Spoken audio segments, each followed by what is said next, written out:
سلام علیکم، لاریجانی هستم.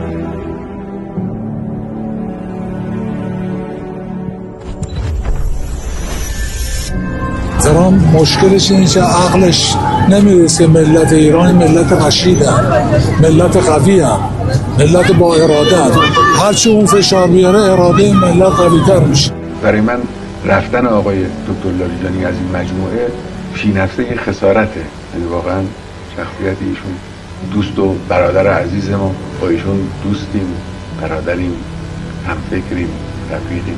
امیدواریم میدان برای تازه نفسترها و کسانی که آمادگی دارن تو این میدان کاری وارد بشن باز باشه.